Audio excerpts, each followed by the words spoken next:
while I was finally enjoying my first approved break in 4 years on a quiet Santorini terrace. My father-in-law, the CEO, called and snarled, "Do you think you deserve this? Taking vacations while others carry your weight. If laziness were a job title, you'd finally be qualified. Don't bother coming back." I laughed, hung up, and clinked glasses with the stranger beside me, the CEO of our biggest rival. When I returned home, chaos followed. I watched Cole Blackwood accept congratulations for a contract I knew would destroy the company, and I couldn't breathe. We were in the executive conference room on a Tuesday morning, me in my usual back corner seat, Cole at the head of the table in his tailored suit, board members applauding like he'd just saved the world. "Gentlemen," he said, because he always said gentlemen even though 3 women sat in that room. "We've secured the Lansing contract. 42 million in revenue. We beat Meridian Dynamics by underbidding them by 40%. Before we continue, thank you for being here. If Avery's story resonates with you, please subscribe. We're so close to 100,000 subscribers and I'm hoping we hit that before New Year's Eve. It's free and helps these stories reach more women who need them. Now let's see what happens next." My pen dug into my notepad so hard it tore through the paper. I'd modeled that bid 6 different ways. Every scenario showed the same result. We'd lose money. The margins couldn't support the timeline. I'd written a 12-page risk analysis 3 weeks ago, walked Cole through every chart and projection. He'd glanced at it for 30 seconds and tossed it on his desk. "You think too small, Avery. This is how you crush competition." Now he stood there accepting praise for a decision that would bleed Blackwood Manufacturing dry, and my husband Garrett sat across the table giving me that look, jaw-tight, tiny shake of his head. "Don't question Dad. Not now. Not ever." 4 years I'd worked 70-hour weeks doing CFO-level strategy for a senior analyst salary while Cole's name went on every press release. 4 years of being the invisible architect behind every financial win, watching men take credit for my work. 4 years of making myself smaller and smaller, hoping someone would finally see my value. That morning, watching Cole celebrate a contract that would prove I'd been right all along, I realized something. They did see my value. They just didn't want to pay for it. And when I finally took my first vacation in 4 years, 10 days I'd requested 4 months in advance, approved in writing, Cole Blackwood called me in Santorini and fired me for abandoning my responsibilities. He thought he was ending my career. He had no idea he'd just set me free. But I'm getting ahead of myself. That Tuesday morning in the conference room, I sat in silence while Cole finished his victory speech. The board members stood, shaking his hand, clapping him on the shoulder. My analysis, the one that showed we'd lose at least 3 million on this contract, was probably still sitting on his desk, buried under golf magazines and industry awards with his name engraved on them. Garrett caught my eye as everyone filed out. He walked over, loosening his tie, that careful expression on his face I'd learned to read over 4 years of marriage. "Don't," he said quietly. "Don't what? Don't start with the 'I told you.' Dad's happy. The board's happy. Just let it be." I closed my notepad, the torn page crinkling under my fingers. "Garrett, we're going to lose money on this contract. Millions. The execution timeline alone. Avery." His voice dropped lower, almost a warning. "Dad's been doing this for 30 years. He knows what he's doing. I ran the numbers. You ran projections. Dad operates in the real world." He glanced toward the door where Cole was still talking to board members, then back at me. "Look, I know you work hard. Everyone knows that. But you need to trust that the people with more experience know what they're doing. The people with more experience. Not him specifically. Not Cole. Just the vague category of people who weren't me." I picked up my notepad and laptop. "I have work to do. Avery." But I was already walking out, past Cole and his admirers, past the conference room where I'd sat in the back corner for 4 years, waiting for someone to ask my opinion instead of just taking my work. My office was on the 3rd floor, a small interior room with no windows and a desk barely big enough for my dual monitors. Senior Financial Analyst. That's what the title on my business card said. That's what my salary reflected, too. $78,000 a year in a city where studio apartments started at $2,500 a month. I did CFO work. Built financial models that guided million-dollar decisions. Restructured supplier contracts. Identified cost savings. Projected growth scenarios. But the title stayed the same and so did the pay because I wasn't a Blackwood by blood. I'd walked into this building 4 years ago as Garrett's fiancée, a Wharton MBA with a leather portfolio and enough naivety to believe competence mattered more than last names. Cole had shaken my hand at our engagement dinner, that iron grip of his, and said, "We could use someone with your brain around here, Avery. This family values intelligence." I'd believed him. I'd believed that my financial acumen would be rewarded, that my strategic thinking would earn me a seat at the table, that eventually the work would speak for itself. It did speak. Just not in my voice. Every strategy one built became our approach in Cole's presentations. Every cost-saving measure I identified became the leadership team's initiative in company-wide emails. My risk analyses were summarized into bullet points and presented by Garrett to the board, stripped of my name, my nuance, my warnings. I sat down at my desk and opened the Lansing contract file. The numbers were still there, stark and undeniable. At the bid price Cole had submitted, 40% below market rate, we'd barely cover materials costs. Labor would push us into the red. Any delays, any unexpected complications, and we'd be hemorrhaging money. But Cole didn't care about my projections. He cared about beating Meridian Dynamics, about the press release that would say Blackwood Manufacturing had undercut their biggest competitor. I stared at my screen until the numbers blurred. That evening I stayed late. The third floor emptied out by 6, but I was still there at 8, building contingency models for when the Lansing contract started losing money. As it would. And when it did, someone would need a plan to stop the bleeding. That someone would be me. The credit would go to someone else.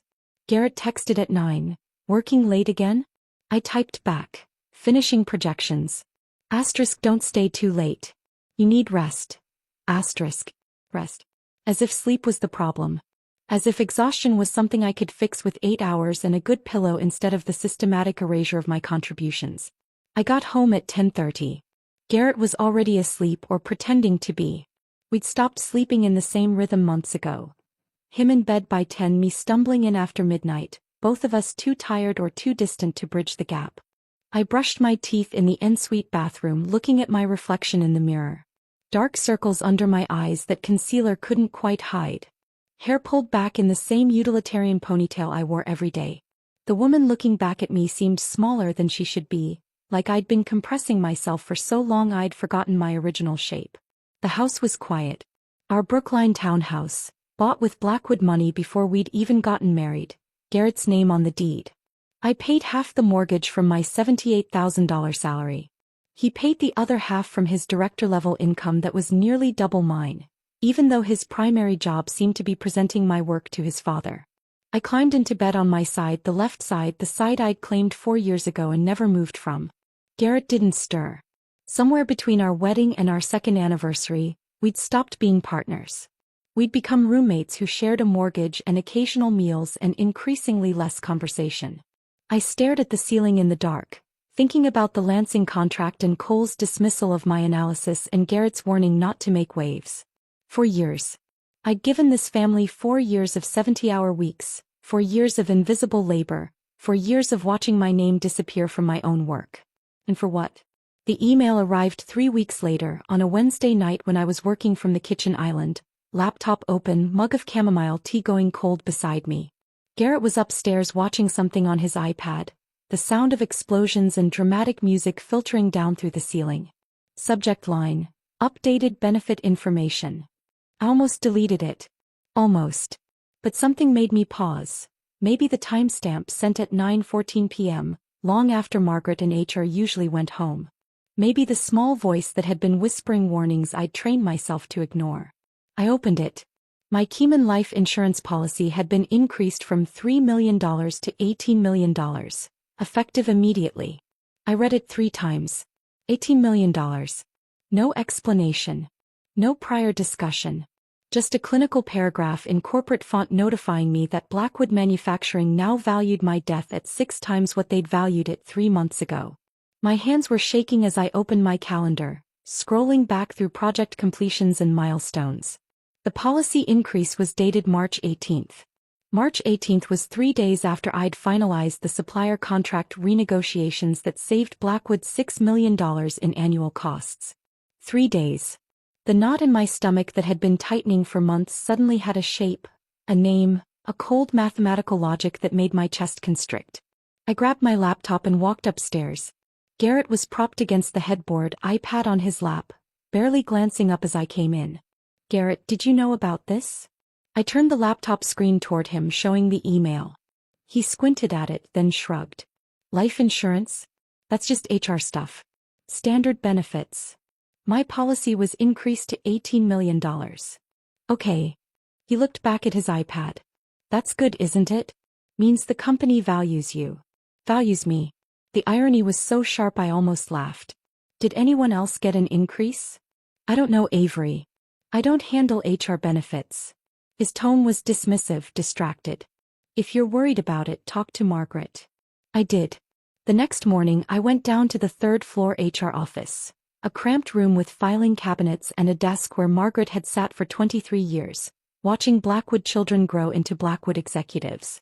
"Margaret, I need to ask about my life insurance." She looked up from her computer and something flickered across her face. Discomfort. Maybe guilt. "Your policy, yes.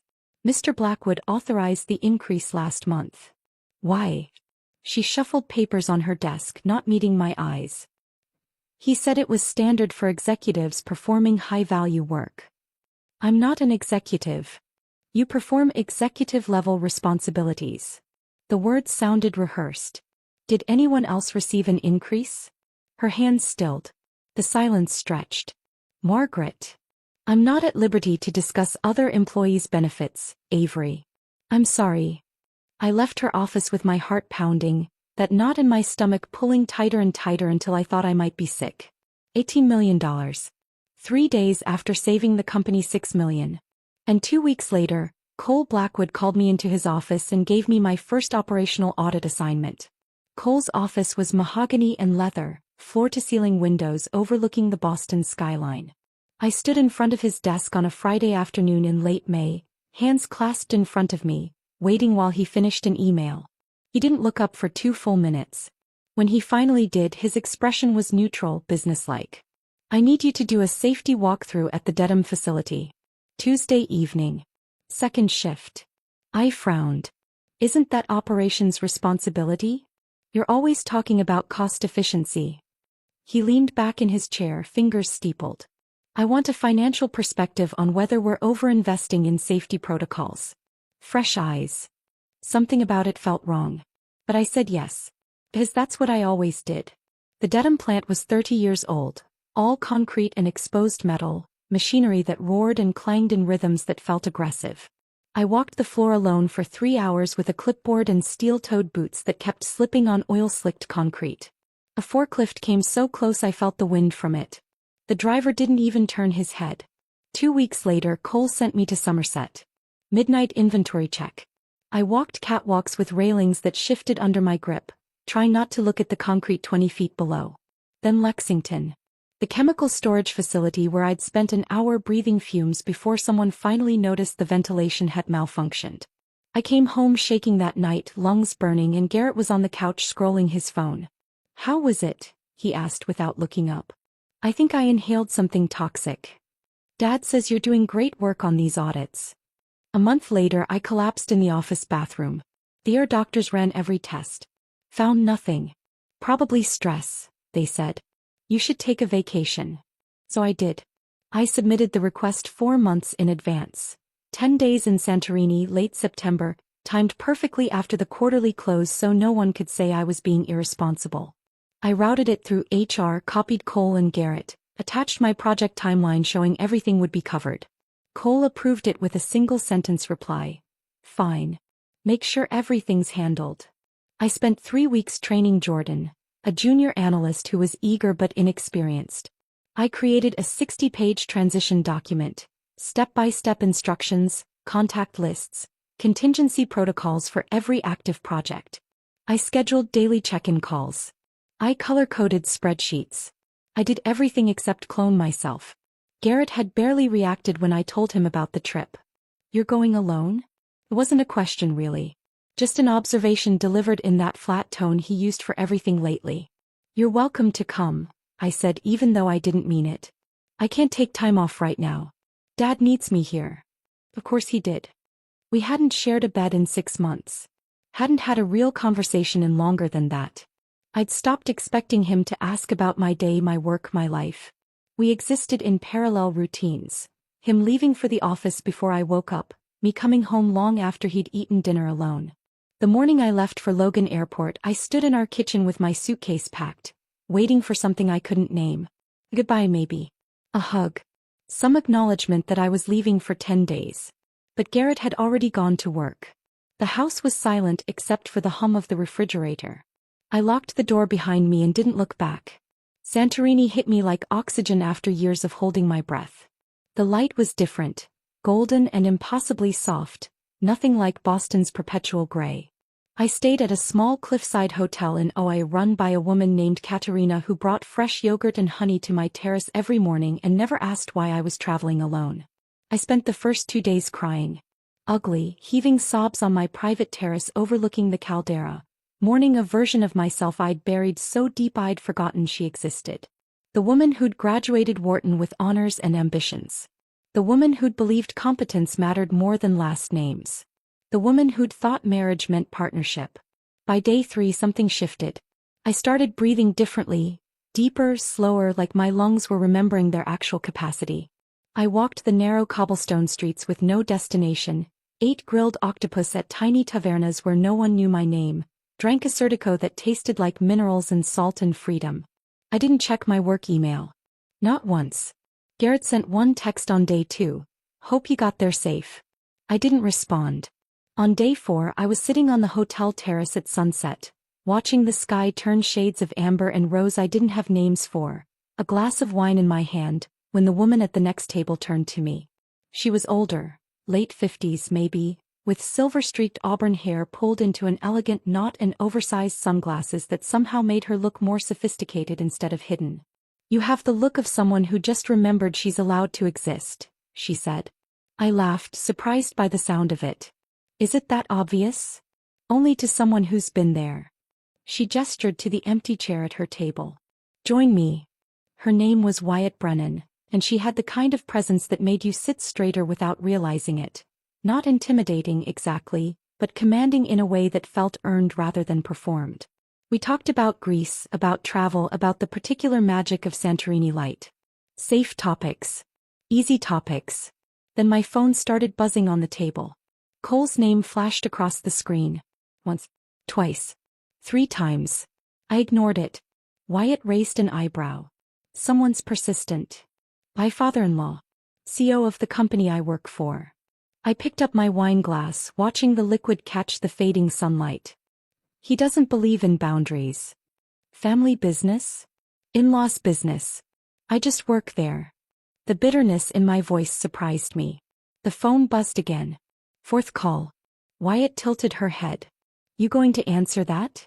Something in her tone, curiosity maybe, or just the permission of a stranger who had no stake in my choices, made me pick up the phone. I should have let it go to voicemail. Hello. Do you think you deserve this?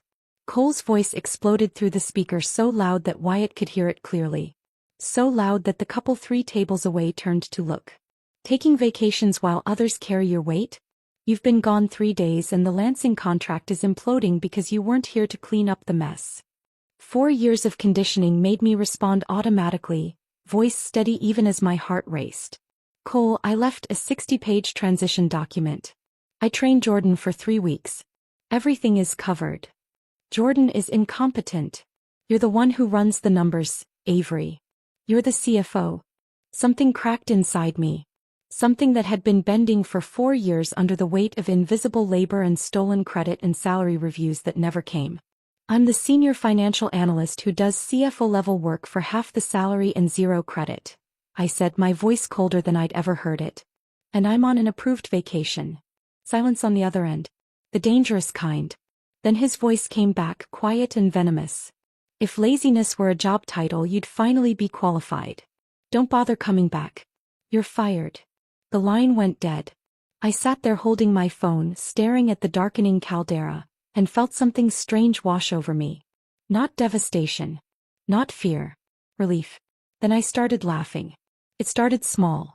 A shocked exhale, and built into something bigger, wilder, more liberating than anything I'd felt in 4 years. The kind of laughter that comes from a place so deep you'd forgotten it existed. Wyatt was watching me with an expression I couldn't quite read. She raised her wine glass, lips curving into a knowing smile. "To liberation," she said. I clinked my glass against hers, still laughing, feeling lighter than I had in years. "To liberation." We ordered another bottle of wine and watched the sun finish setting, painting the white buildings of OIA in shades of pink and gold. And then I started talking. I told her things I'd never said out loud. How Cole dangled the CFO title like bait for 4 years while taking credit for every strategy one built. How Garrett had slowly morphed from partner to puppet, echoing his father's dismissals. How I'd saved Blackwood $6 million in supplier negotiations and been told I was too emotional for leadership. How my life insurance policy had been increased to $18 million 3 days after that save. How Cole had started sending me on solo audits to facilities with broken equipment. How I'd collapsed from chemical fumes and been told to take a vacation. This vacation, that he'd approved without hesitation after blocking my requests for 2 years. Wyatt listened without interrupting, sipping her wine, her expression shifting from curiosity to concern to something harder.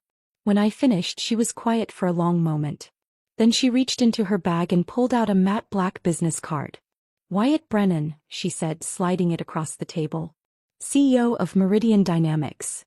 The name registered like a physical impact. Meridian Dynamics. Blackwood Manufacturing's biggest competitor.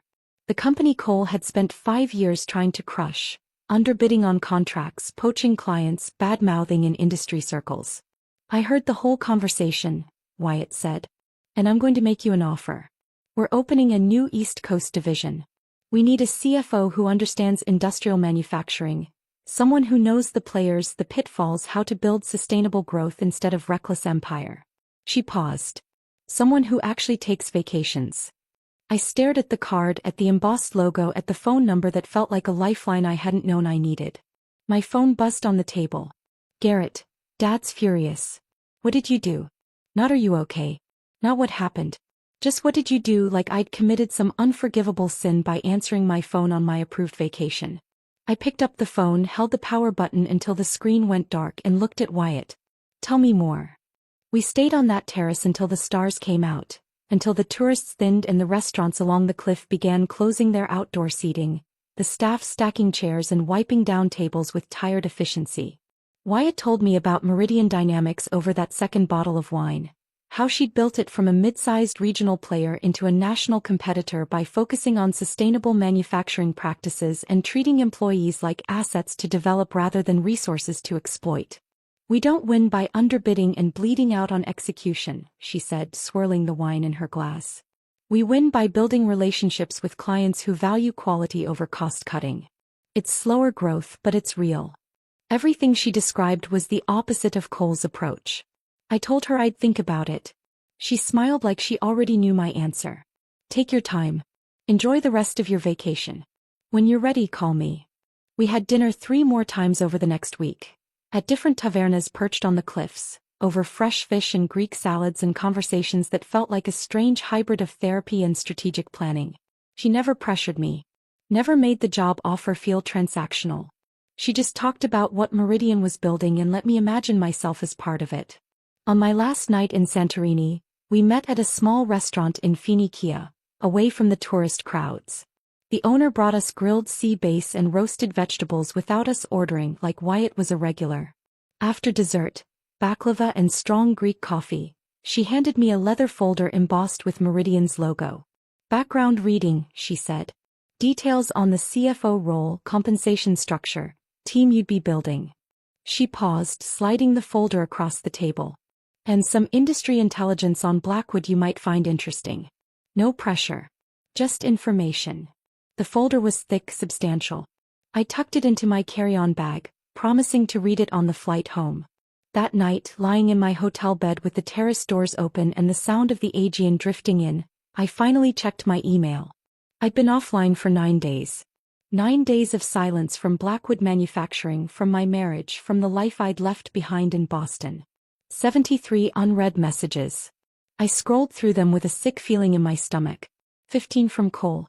The subject lines escalated from urgent, Lansing contract to unacceptable behavior, to final warning, even though I'd already been fired. 12 from Garrett.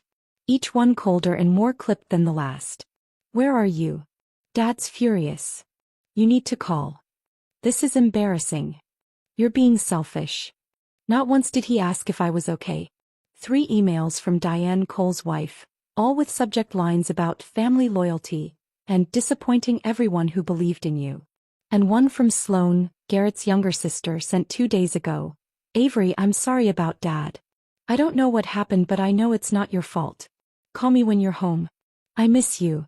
I stared at that last email for a long time. Sloan was the only Blackwood who'd ever treated me like family instead of staff. She was younger, 26 to my 32, an art history major who'd been told by Cole that business school is for serious people like Garrett. She'd always been on the periphery of the family empire, decorative but not functional. We'd bonded over that shared invisibility.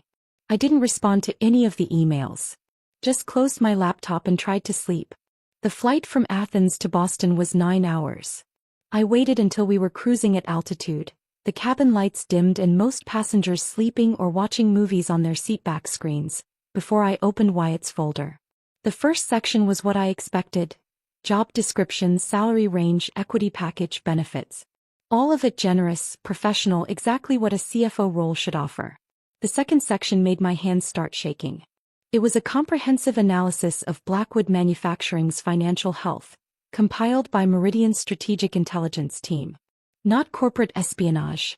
Everything was sourced from public filings, industry reports, supplier networks, and workforce data that any competent analyst could access. But put together, it was devastating. 9 contracts currently losing money. Not just Lansing, 8 others I'd flagged as risky over the past 2 years. Contracts Cole had pushed through despite my warnings, underbidding to steal market share without regard for execution costs. Deferred maintenance creating OSHA violations across 4 facilities. Equipment breakdowns increasing. Safety incidents trending upward. Supplier contracts renegotiated at terms that squeezed smaller partners to breaking point. 3 had already gone under. 2 more were on the edge. Workforce turnover at 34%, double the industry average. Exit interview data showing employees leaving because of toxic leadership and unsustainable workload. Meridian's analysts had modeled Blackwood's cash flow based on these public indicators. Their projection: insolvency within 18 months unless the company secured a major capital infusion or drastically restructured operations. I was reading about the slow-motion collapse of the company I'd spent 4 years trying to save. Then I reached the appendix. Executive compensation and benefits. A breakdown of salary, bonuses, equity, and insurance policies for Blackwood's leadership team. My life insurance policy wasn't the only one that had been increased. But it was the largest. $18 million. Up from $3 million. Authorized by Cole Blackwood 9 months ago. I checked the date. March 18th. 3 weeks after I'd finalized the supplier contract renegotiations that saved Blackwood $6 million in annual costs. The same month Cole had started sending me on operational audits. My coffee cup sat untouched on the tray table, going cold while I stared at that date. I pulled out my phone, still in airplane mode, and opened my calendar, scrolling back through the past 9 months with trembling fingers. March 18th. Life insurance increased. April 3rd. First operational audit. Dedham facility. Evening shift. Alone. April 17th. Somerset warehouse. Midnight inventory. Alone. May 8th. Lexington chemical plant. Where the ventilation had malfunctioned. May 22nd. ER visit after collapsing in the office bathroom. Doctors found nothing. I cross-referenced each audit date with my work calendar. Every single one had been scheduled within 2 weeks of a major financial win I'd delivered for Blackwood. Dedham came after I'd identified cost savings in the production line. Somerset came after I'd restructured the logistics contracts. Lexington came after I'd caught an accounting error that would have triggered an audit. Each time I made the company money, Cole sent me somewhere dangerous. The pattern was there, stark and undeniable, and I couldn't believe I hadn't seen it before. Or maybe I had seen it. Maybe that knot in my stomach, that voice whispering warnings, had been seeing it all along. But 4 years of gaslighting had taught me not to trust my own instincts. I thought about true crime podcasts I'd listened to on my commute, stories about life insurance policies and convenient accidents, about people who disappeared during routine work assignments. I thought about that forklift at Dedham, how close it had come, how the driver's face had been obscured by shadows and he'd never even turned his head. I thought about the railing at Somerset that had shifted under my grip while I stood alone on a catwalk 20 feet above concrete. I thought about breathing chemical fumes for an hour at Lexington while the ventilation system was malfunctioning, and how no one had noticed until I'd already collapsed. I thought about the ER doctors finding nothing wrong and telling me I just needed rest. A vacation.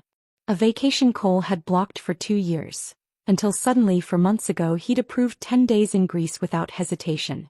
Almost eagerly. Like he wanted me gone. Or like he expected I wouldn't be coming back. The plane hit turbulence and my coffee cup rattled on the tray table. I grabbed it before it spilled, my hands shaking so badly I could barely hold it steady. Maybe I was paranoid. Maybe 4 years of psychological warfare had broken my ability to think rationally. Or maybe Cole Blackwood had increased my life insurance to $18 million, sent me on increasingly dangerous solo assignments, and then approved a vacation he'd been blocking for years because he was planning for me not to return from one of those audits. And when that hadn't worked fast enough, he'd fired me instead.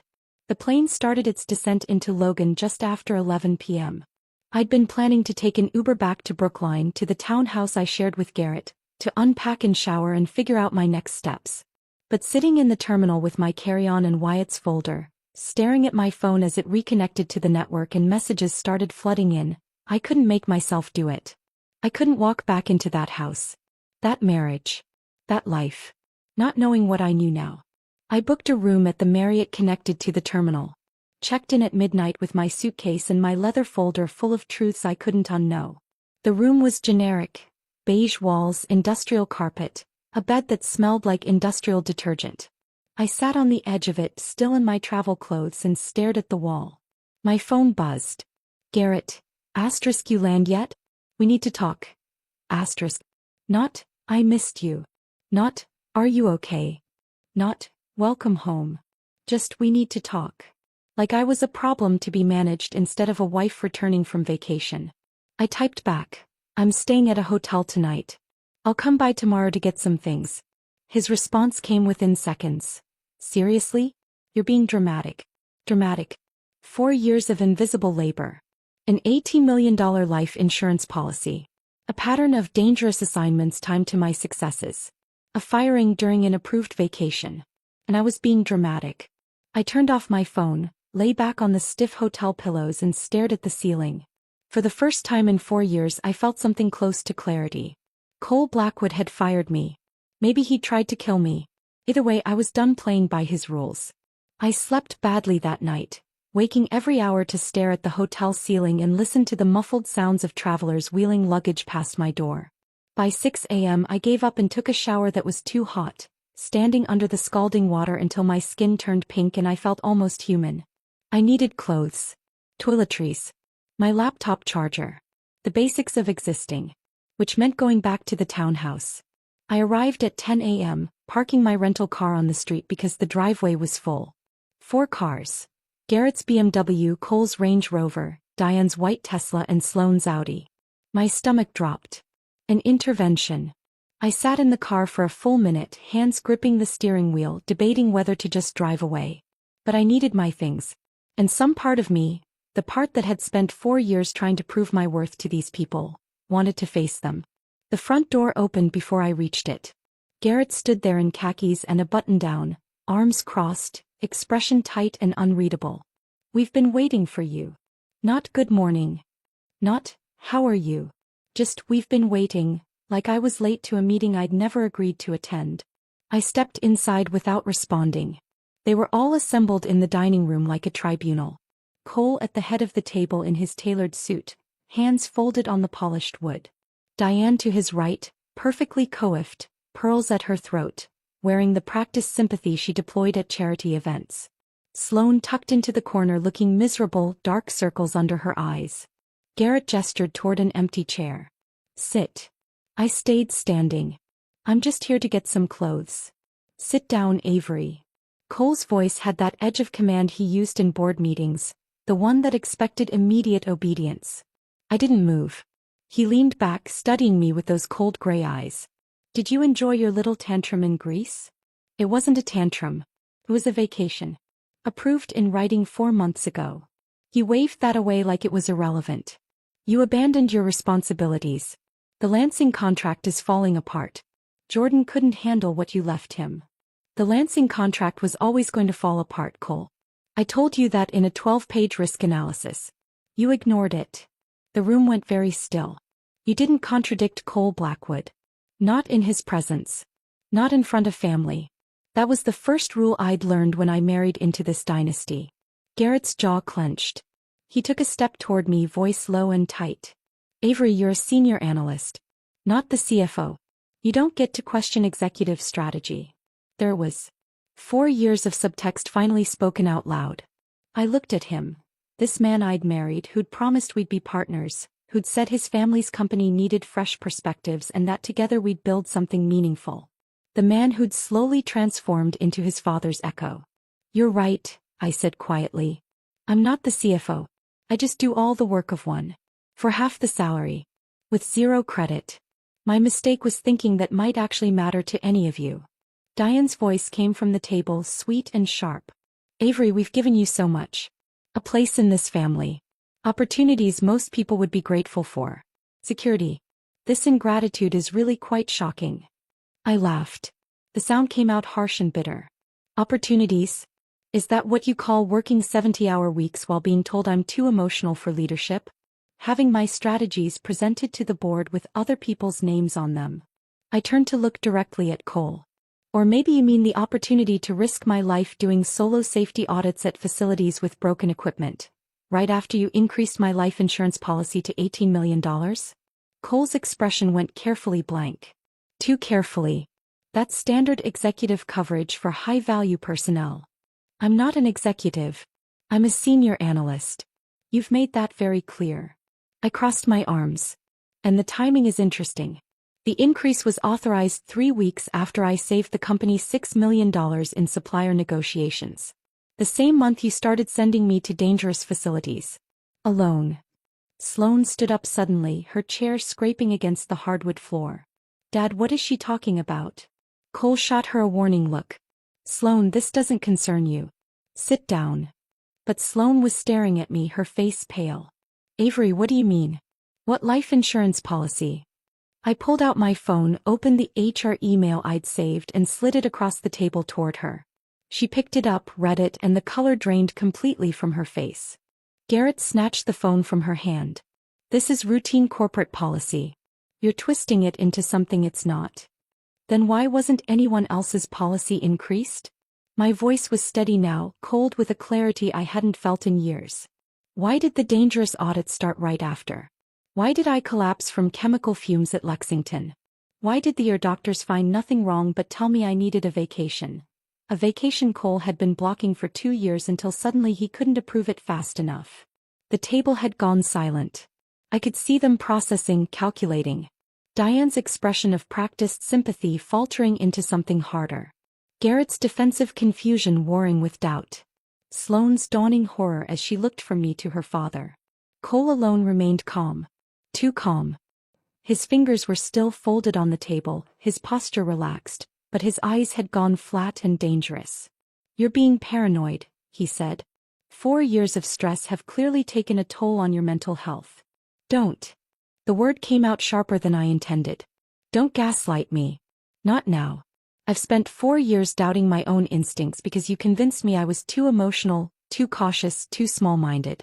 But I'm done with that. I pulled Wyatt's folder from my bag and dropped it on the table. Meridian Dynamics did an analysis of Blackwood Manufacturing's financial health. 9 contracts losing money. OSHA violations across 4 facilities. Workforce turnover double the industry standard. Cash flow projections showing insolvency within 18 months. I looked at Cole. You're not building an empire. You're running a company into the ground. And I was the one holding it together while you took credit and planned for my convenient exit. Cole's mask finally cracked. His voice came out cold and lethal. Where did you get that information? Does it matter? If you've been sharing confidential information with our competitors. Everything in that folder is from public sources. Industry reports. Supplier networks. Workforce data. I met his gaze. You want to know what's really in there? The truth you've been hiding from your board. From your investors. From everyone. He stood slowly, both hands flat on the table. You're fired, Avery. That hasn't changed. He slid a stack of papers toward me. Separation agreement.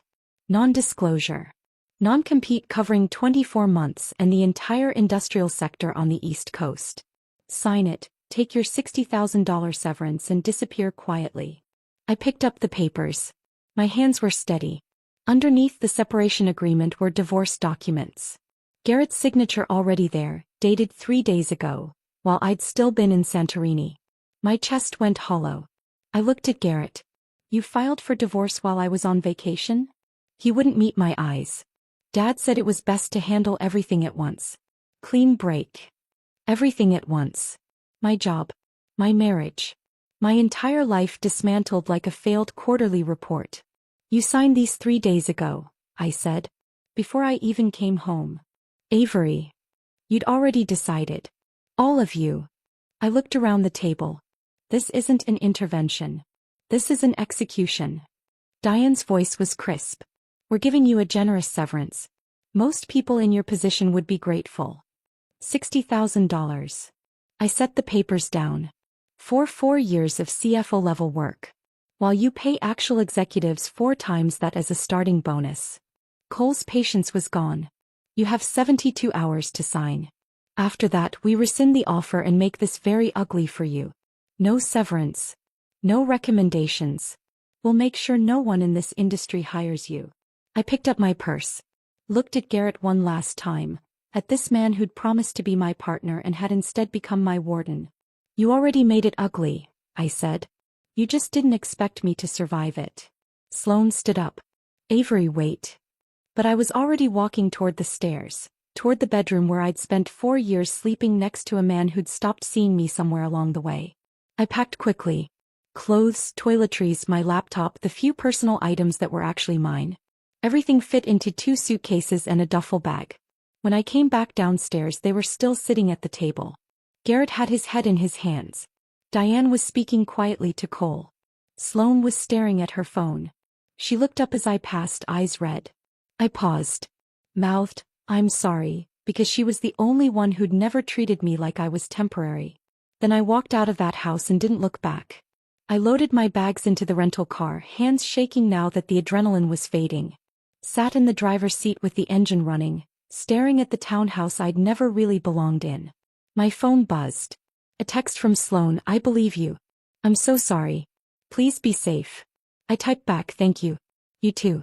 Then I pulled Wyatt's business card from my wallet, stared at it for a long moment and dialed. She answered on the second ring. Avery. How are you? That job offer, I said. Is it still available? Absolutely. When can I start? How soon can you get to New York? Wyatt's voice came through the phone calm and steady, like she'd been expecting this call. Like she knew exactly how the intervention would go before I'd even walked through the door. I was sitting in my rental car outside the Brookline townhouse, bags packed in the trunk, hands still shaking from confrontation adrenaline. I need to handle some things first, I said. Sign the separation papers. Find a lawyer. Figure out where I'm staying. Don't sign anything without legal review. Cole will bury traps in that contract. She paused. And you don't need to figure out housing. Meridian keeps corporate apartments in Hudson Yards for executives in transition. You can stay there as long as you need. My throat tightened. Wyatt, I haven't even officially accepted yet. You called me. That's acceptance enough. I could hear the smile in her voice. Take the weekend. Get your affairs in order. Monday morning 9 a.m. come to Meridian. We'll make it official. After we hung up, I sat there for a long moment staring at the house through the windshield.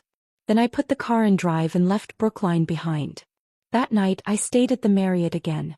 Spread the separation papers across the hotel desk next to Wyatt's business card and tried to read through the legal language with exhausted eyes that kept blurring the text. Non-disclosure agreement. Standard enough. Non-compete clause. 24 months, entire industrial manufacturing sector, East Coast territory. $60,000 severance contingent on signing both. And underneath it all, the divorce papers with Garrett's signature already dry and legal. My phone buzzed. Sloan. Can we meet tomorrow? I need to talk to you. Please. I stared at the message. Sloan had looked horrified during the intervention, but she'd also sat there silently while her father threatened me.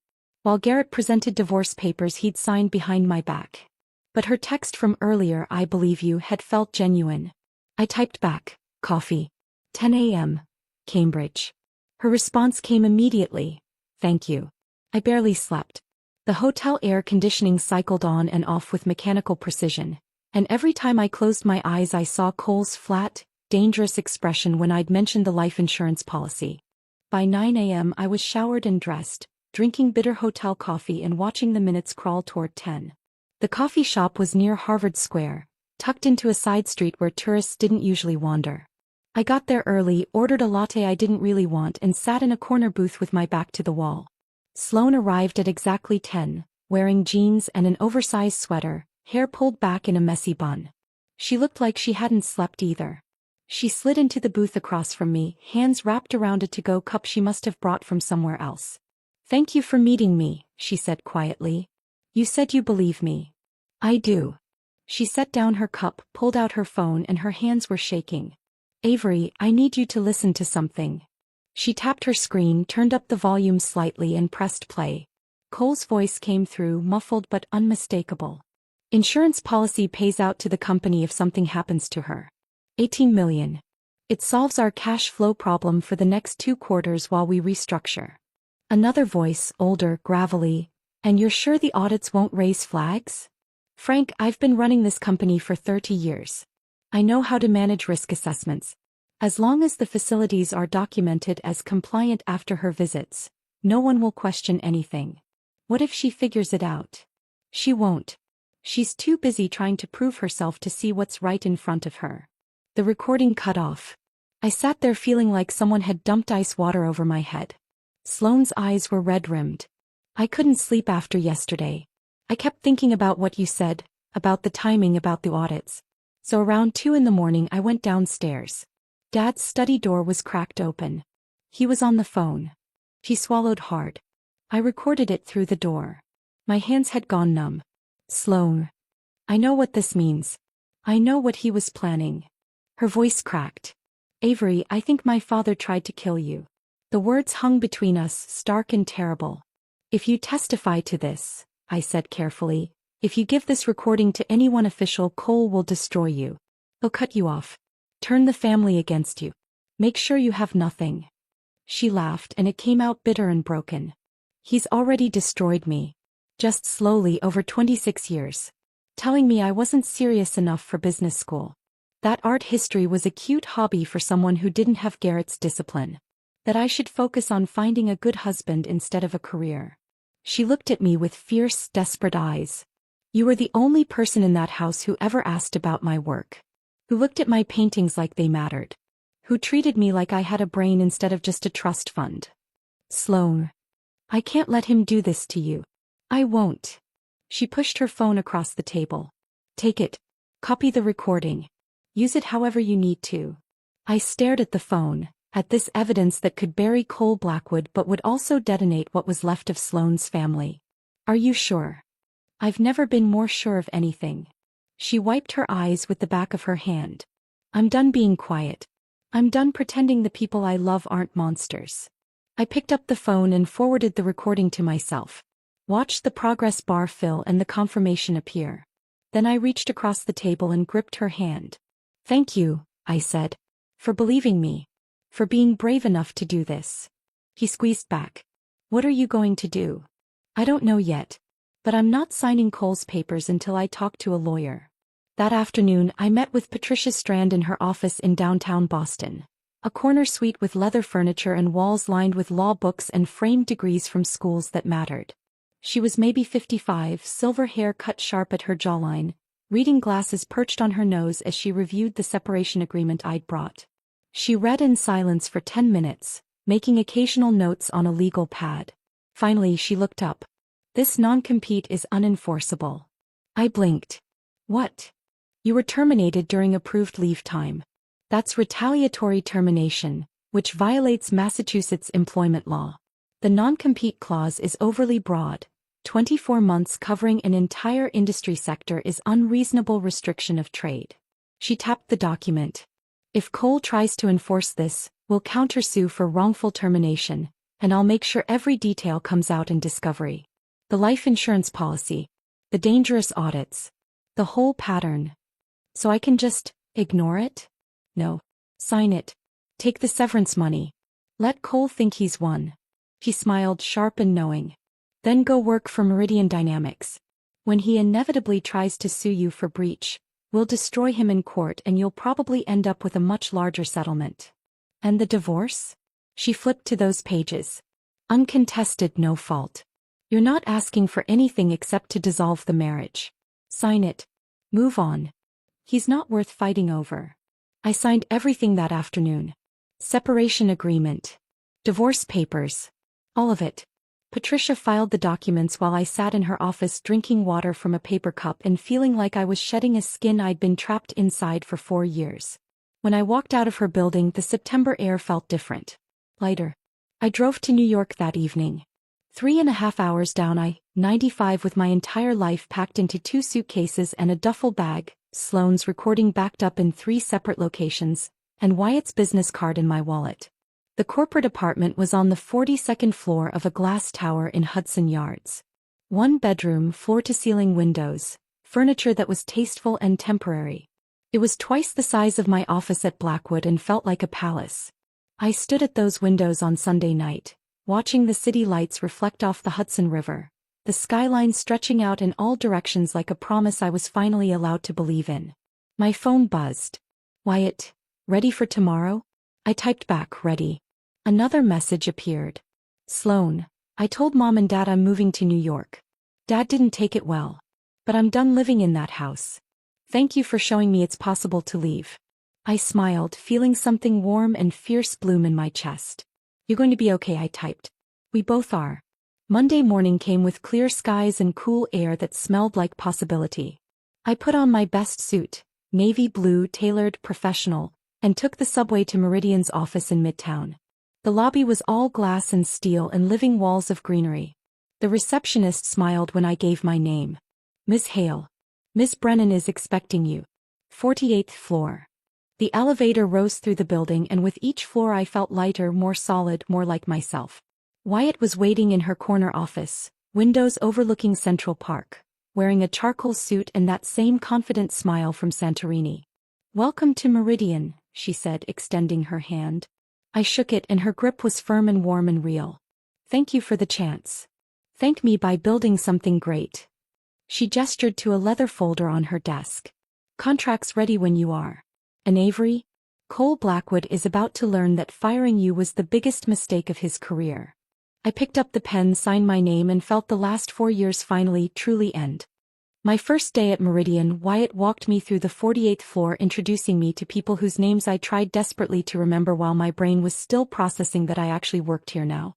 This is Avery Hale, our new CFO, she said at every stop, and people smiled and shook my hand and said things like, we've heard great things, and excited to work with you. No one treated me like I was temporary. No one acted like I needed to prove I deserved to be there. It was disorienting. My office had floor-to-ceiling windows overlooking the Hudson River. Real windows with natural light that changed throughout the day. I stood there that first afternoon just staring at the water, at the boats moving past, at the sky that wasn't blocked by walls or cubicles or the weight of 4 years of invisible labor. The work itself was challenging but collaborative. I spent the first week in budget meetings, reviewing Meridian's cost structures, identifying opportunities for efficiency without gutting departments or squeezing suppliers. People listened when I talked. Asked questions that showed they'd actually read my analysis instead of just skimming the executive summary. Wyatt checked in daily, not to micromanage but to make sure I had what I needed. How are you settling in? She asked on Friday afternoon, appearing in my doorway with 2 coffees. It's good. Really good. I accepted the coffee. Different from what I'm used to. Different how? People here seem to actually want me to succeed. She smiled, but there was something sad in it. That's not different, Avery. That's normal. What you experienced at Blackwood was abuse dressed up as corporate culture. The word landed heavy. Abuse. I'd never let myself call it that before. By week 3, I'd built a preliminary budget for the new East Coast division, interviewed candidates for my finance team, and restructured supplier contracts that would save Meridian $2 million annually without burning bridges. I worked long hours, but they felt different. Purposeful instead of desperate. At 6 p.m., people started packing up and going home. No one sent emails at midnight expecting immediate responses. No one made me feel guilty for taking lunch breaks. At night, I'd walk along the Hudson River Greenway, phone silenced, breathing air that didn't taste like fear. Garrett texted twice in 3 weeks. First, need to know what furniture you want from the house. I typed back, keep it all. Second, divorce papers are final. Just need your signature on the asset division. I signed them in Patricia's office without reading closely and had them messengered back. Let him have the house, the furniture, the life we'd built that had never really been ours. Then on a Thursday afternoon in my 4th week, flowers arrived. Wyatt's assistant brought them to my office. A striking arrangement of white peonies and black dahlias in a crystal vase. These just came for you, she said, setting them on my desk. I pulled the card from its small envelope. Congratulations on your career suicide. For watching. CB. My hands went cold. I walked the flowers straight to the break room and dumped them in the trash, vase and all. The glass shattered satisfyingly against the bin liner. Cole was just bitter, I told myself. Just lashing out because I'd escaped. But my hands were still shaking when I got back to my office. The SEC investigator showed up the following Tuesday. I was in a budget review meeting when Wyatt's assistant knocked on the conference room door. Avery, there's someone here to see you. He says it's urgent. The man waiting in reception had tired eyes and a federal ID badge clipped to his belt. Mid-40s, cheap suit, the look of someone who'd seen too many corporate lies.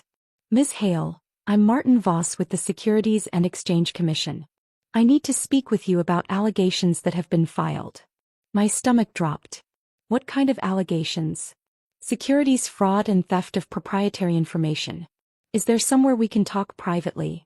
Patricia Strand arrived within 30 minutes of my call, striding into Meridian's conference room in a sharp suit and reading glasses, legal pad in hand. My client won't be answering questions without counsel present, she said, sitting beside me. Voss nodded like he'd expected that. He slid a folder across the polished table. Ms. Hale, we're investigating a complaint filed by Blackwood Manufacturing alleging that you illegally accessed and transmitted confidential company information to Meridian Dynamics prior to your employment here. He opened the folder and showed me printed emails.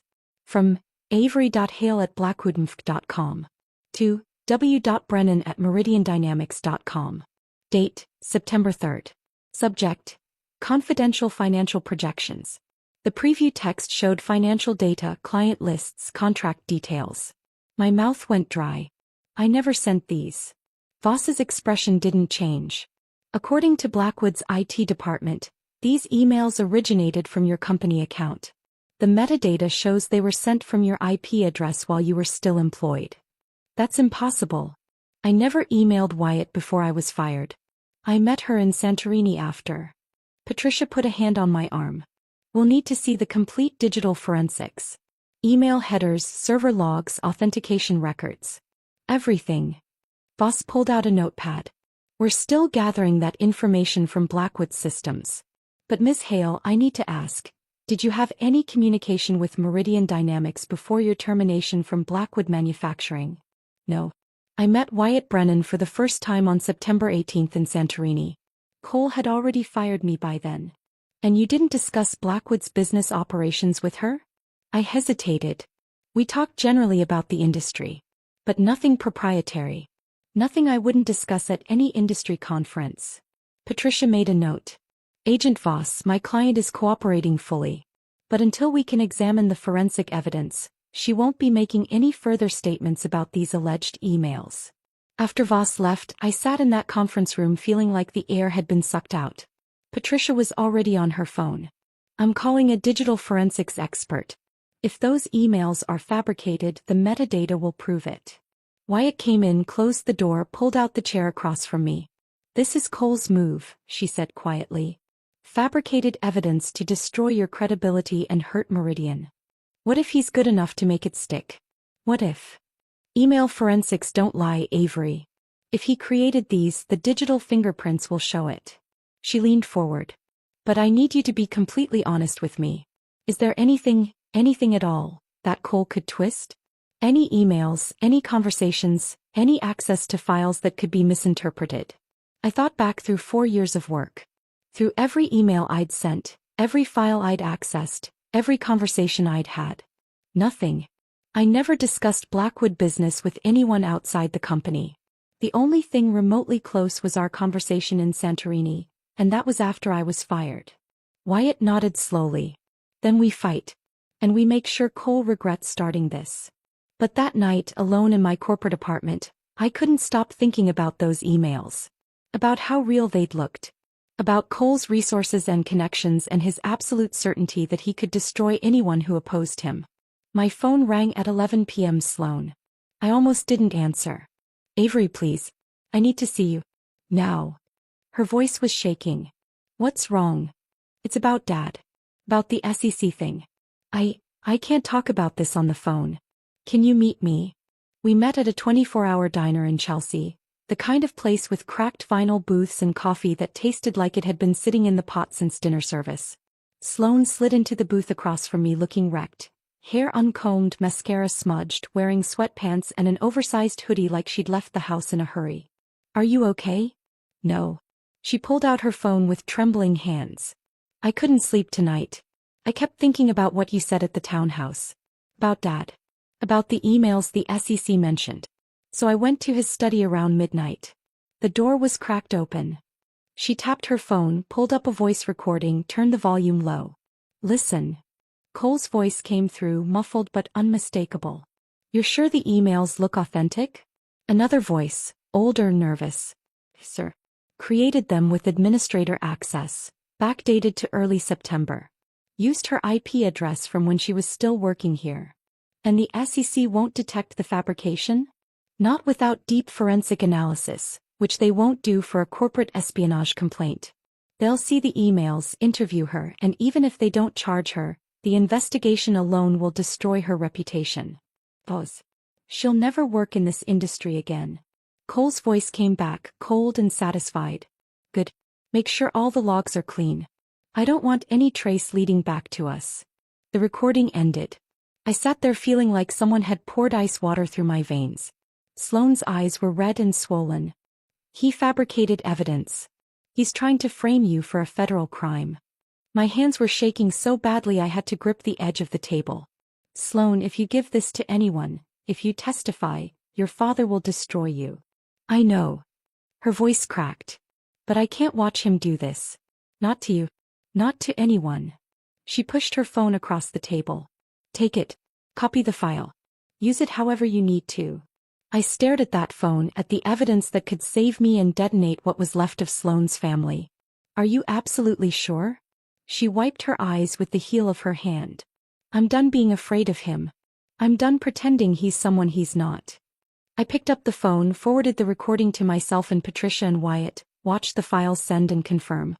Then I reached across the table and gripped Sloane's hand. Thank you. For being brave enough to do this.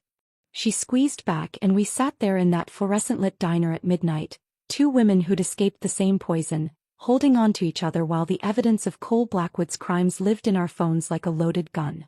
I didn't sleep that night. Just lay in my corporate apartment staring at the ceiling, Sloane's recording playing on repeat in my mind. The investigation alone will destroy her reputation. She'll never work again. By 6 a.m. I gave up on sleep and called Patricia. I have evidence, I said when she answered. Cole confessing to fabricating the emails. Recorded by his daughter. Silence. Then, how soon can you get to my office? Patricia's office at 8 a.m. was already alive with purposeful energy. She had coffee brewing, her paralegal taking notes, and a digital forensics expert on video call within 15 minutes of my arrival. Sloane showed up at 8:30 looking exhausted but determined. Patricia listened to the recording 4 times, her expression growing more severe with each playthrough. Finally she set down her phone and looked at both of us. This is conspiracy to commit fraud, obstruction of justice and wire fraud, all federal crimes. Cole Blackwood just confessed to fabricating evidence in an active SEC investigation. She turned to Sloan. You understand what this means? Testifying against your father will destroy your relationship with your family. Possibly permanently. Sloane's hands were folded tight in her lap, knuckles white. I'm already estranged. They just don't know it yet. The only question is whether I do the right thing or keep being silent like I've done my whole life. Patricia nodded slowly. Then we move fast before Cole realizes what we have. The next week was a blur of documentation and preparation. I compiled everything, 4 years of performance reviews showing exemplary work, the termination email sent while I was on approved vacation, HR records of the life insurance increase dated 3 weeks after my supplier contract win, safety audit assignments with dates that corresponded to every major financial contribution I'd made. Patricia hired a whistleblower protection attorney for Sloan, a woman named Rebecca Torres who specialized in protecting witnesses in corporate fraud cases.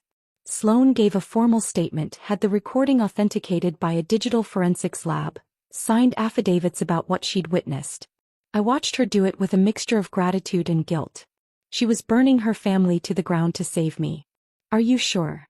I asked her one afternoon in Patricia's conference room, after she'd spent 3 hours being deposed by Rebecca. She looked at me with red-rimmed but clear eyes. I've never been more sure of anything. What he did to you, what he was planning to do, it's evil. And I won't be part of it. We presented everything to the SEC on a Thursday morning. Patricia had scheduled a meeting with Martin Voss and his supervisor, an agent named Sandra Pierce who had 25 years of experience and the kind of sharp, assessing gaze that missed nothing. The SEC's New York field office was all security checkpoints and beige walls and the particular smell of government buildings everywhere. We sat in a windowless conference room, me, Patricia, Sloan, Rebecca, and the 2 SEC agents, while Patricia laid out the case like she was prosecuting it herself. She started with the fabricated emails, showing the forensic analysis that proved they were created with administrator privileges weeks after I'd left Blackwood, backdated to look authentic, sent from IP addresses I'd never accessed. Then she played Sloane's recording. Cole's voice filled the room, cold and calculating, discussing the fabrication like it was a routine business transaction. When it finished, Pierce's jaw was tight with barely controlled anger. Miss Hale, I owe you an apology. You were never the subject of this investigation. You were the victim. She looked at Sloan. And Ms. Blackwood, what you've done here took extraordinary courage. You're now a federal whistleblower and we'll make sure you're protected. Voss was already on his phone. I'm calling the U.S. Attorney's Office. We need arrest warrants drawn up today. Patricia pulled out another folder. There's more. Evidence suggesting Cole increased Ms. Hale's life insurance policy to $18 million, then systematically sent her on dangerous solo audits at facilities with safety violations. We believe this may constitute attempted harm or reckless endangerment. Pierce took the folder, scanned through it, and her expression darkened. We'll need to investigate this further, but if the pattern holds... She looked at me. Ms. Hale, your former father-in-law may be facing additional charges beyond evidence fabrication. The words hung in the air. Attempted harm. Someone finally saying out loud what I'd been too afraid to name. The arrest happened on a Tuesday morning. I was in my office at Meridian reviewing quarterly projections when Wyatt appeared in my doorway, face serious. Turn on the news. I pulled up CNBC on my computer. The headline was already scrolling. Breaking. Industrial CO arrested on federal fraud charges. The footage showed Cole being walked out of Blackwood Manufacturing headquarters in handcuffs, flanked by federal agents, his face contorted with rage and disbelief. Behind him, through the glass walls, I could see employees standing frozen at their desks, watching their CO being taken away. The news anchor's voice provided narration. Cole Blackwood, CEO of Blackwood Manufacturing, has been arrested and charged with conspiracy to commit fraud, obstruction of justice and wire fraud. These charges stem from allegations that Blackwood fabricated evidence in an SEC investigation targeting a former employee. If convicted on all counts, he faces up to 20 years in federal prison. My phone started buzzing immediately. Reporters, former colleagues, people I hadn't spoken to in months suddenly wanting statements. One voicemail from Diane Cole's wife, her voice dripping venom. "You've destroyed this family. I hope you're proud of yourself, you ungrateful." I deleted it without listening to the rest. Another message, this one from someone at Blackwood's board. "We'd like to discuss the circumstances of your departure." I forwarded that one to Patricia. The only call I answered was from Sloan. "Are you okay?" I asked. "No." Her voice was thick. "But I did the right thing." "I know I did." "You did. You absolutely did. Mom won't talk to me. Garrett called me a traitor. Dad's lawyer is trying to claim I fabricated the recording." She laughed, bitter and broken. "But I'd do it again. I'd do it 1,000 times." The trial lasted 4 weeks. I didn't attend. Patricia said I didn't need to. My deposition and documentation were entered as evidence, and my presence in the courtroom might turn media attention on me instead of on Cole's crimes. But Patricia sent me daily updates. Sloan testified for 6 hours over 2 days. Patricia said she was extraordinary, calm, detailed, unflinching. She walked the jury through years of watching her father manipulate people, treat employees as disposable assets, prioritize profit over safety and ethics. When the prosecutor played her recording, the courtroom went silent. Neil Garson, Blackwood's IT director, had taken a plea deal early and testified against Cole. He confirmed under oath that he'd fabricated the emails at Cole's direct instruction, using administrator access to create false evidence that was then presented to federal investigators. The forensic evidence was damning. Metadata that showed creation dates weeks after my termination. Server logs that proved the emails never actually traversed any network. Digital fingerprints that tied everything back to Blackwood's IT systems.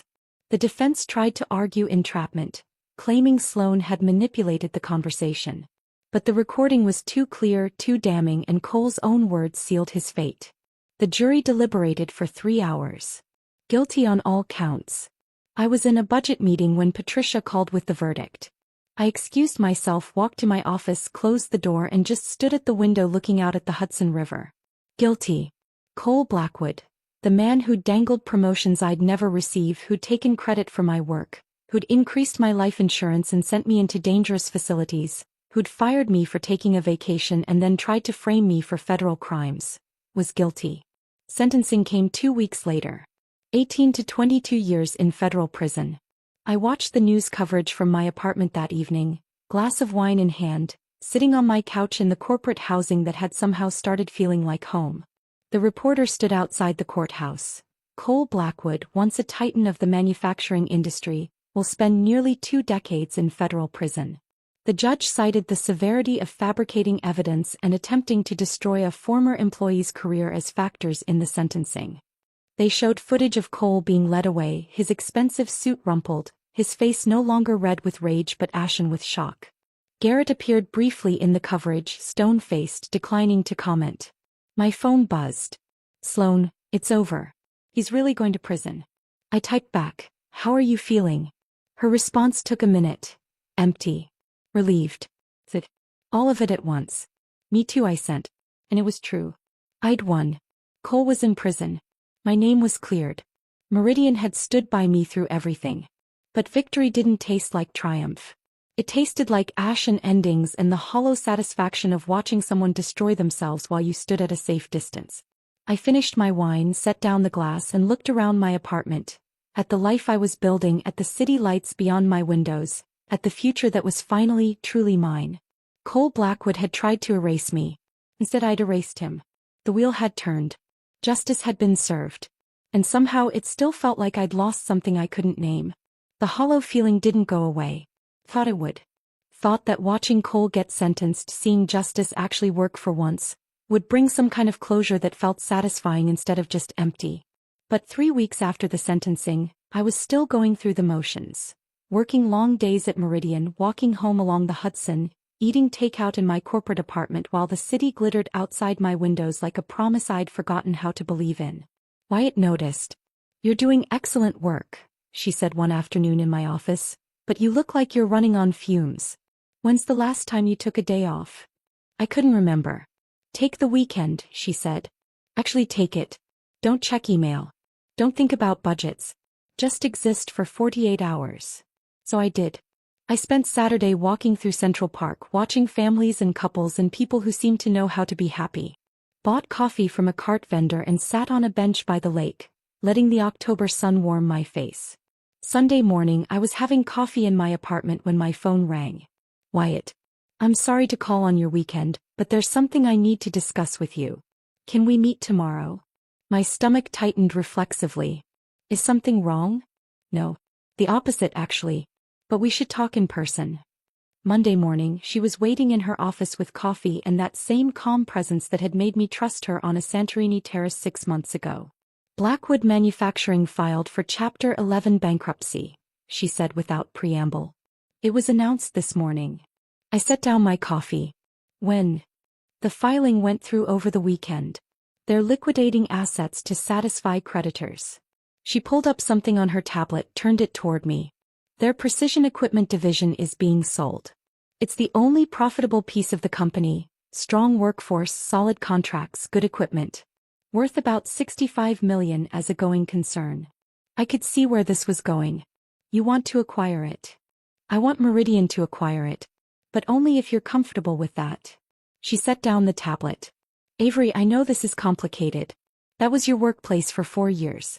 But Cole's in prison. The board forced Garrett to resign. The company is being dismantled by bankruptcy trustees who just want to maximize value for creditors. And you want me to lead the acquisition. You know that division better than anyone. You know the contracts, the workforce, the operations. If we're going to do this, I need your expertise. She paused. But if it's too much, if it feels like we're picking over bones, we can walk away. There are other opportunities.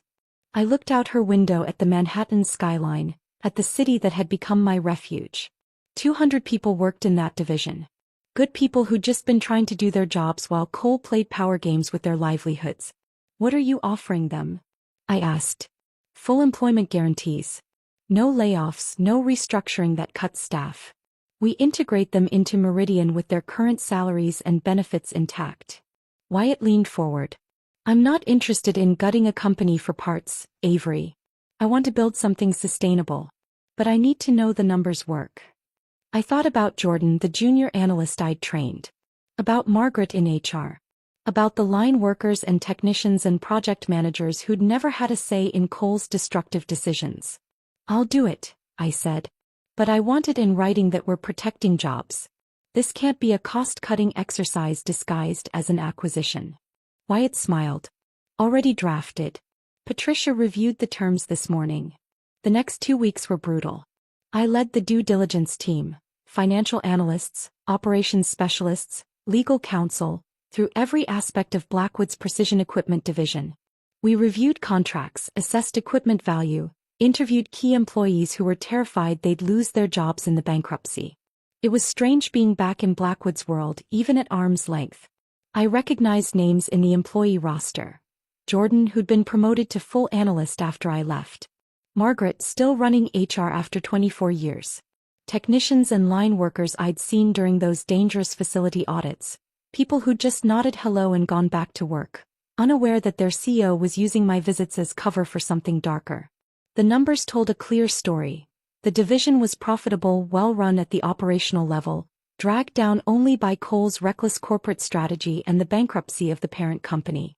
In a normal sale, it would be worth $65 million. In bankruptcy liquidation, with creditors pushing for fast resolution, we could get it for $42 million. Wyatt presented the acquisition to Meridian's board on a Thursday afternoon. I sat beside her, walking them through the financial analysis, the integration timeline, the employment guarantees. The board voted unanimously to approve. We submitted our bid that Friday.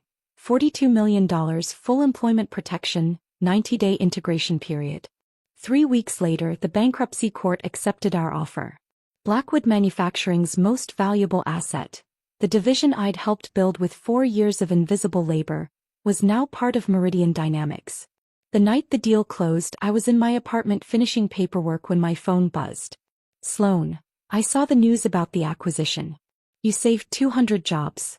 Thank you for that. I typed back, how are you doing? Better. I moved to New York last month. Working at a gallery in Chelsea. Trying to figure out who I am when I'm not a Blackwood. Want to get coffee this weekend? I'd love that. We met at a small cafe in the West Village on Saturday afternoon. Sloane walked in looking completely different. Hair cut short and dyed auburn, wearing jeans and a vintage leather jacket, no trace of the careful polish the Blackwood family required. She looked lighter. Younger. Free. You look good, I said as she slid into the seat across from me. I feel like I'm becoming a real person. She smiled, but it was tinged with sadness. Mom won't talk to me. Garrett sends occasional texts asking if I'm okay, but he won't meet in person. Dad's attorney tried to get me to recant my testimony, said I'd been manipulated. I'm sorry. Don't be. I chose this. She wrapped her hands around her coffee cup. Are you happy, Avery? Really happy?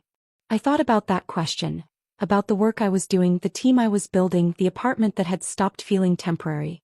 Getting there, I said. One day at a time. Me too. She looked out the window at people passing by. I keep thinking about what you said that day at the townhouse. About how they saw your value but didn't want to pay for it. That's been true my entire life. They saw me but only as decoration. As someone to marry off strategically or trot out at charity events. What are you going to do now? I'm taking art classes at SVA. Painting again. The gallery job doesn't pay much, but I don't need money. I have my trust fund, and unlike Dad, I can't take that away. I'm just trying to figure out who I am when I'm not performing for an audience. We sat there for 2 hours talking about New York and art and the strange relief of starting over. When we finally left, she hugged me tight on the sidewalk. Thank you, she said, for showing me it was possible to leave. You did that yourself. We did it together. Walking home through the village as afternoon turned to evening, I thought about everything that had happened in 6 months. Cole was in federal prison in Pennsylvania. Appeals denied, facing 18 years behind bars. Blackwood Manufacturing had collapsed under the weight of his ego and fraud, liquidated in bankruptcy. Garrett had fled to Portland trying to escape the family name. Diane had retreated into bitter silence. And I was the CFO of a growing company, living in a city I loved, with a bank account that proved my worth in numbers Cole could never manipulate. I'd won. But it didn't feel like victory. It felt like survival. Like I'd been drowning for 4 years and finally reached the surface, gasping and exhausted, grateful to be alive but not quite sure what to do with the air in my lungs. That evening, I stood at my apartment window watching the sun set over the Hudson, the sky turning shades of orange and pink that reminded me of Santorini. My phone buzzed. A message from Wyatt. Integration meeting at 9 a.m. tomorrow. You did incredible work on this acquisition. Thank you. I smiled. Typed back. Thank you for believing in me. Her response came quickly. You made it easy. I set down my phone and looked around my apartment. At the furniture I'd chosen, the books on the shelf, the life I was building that belonged only to me. Cole Blackwood had tried to erase me. He'd fired me, framed me, maybe even tried to kill me. And instead I'd survived. Built something better. Turned his weapons into my armor. I thought about revenge. About what it's supposed to feel like when the villain finally falls. The movies make it look triumphant. Satisfying. Clean. But real revenge is messy. It's watching someone destroy themselves while you stand at a safe distance. It's winning but still feeling the weight of everything you lost along the way. It's building a new life and realizing the old one left scars that don't just disappear because justice was served.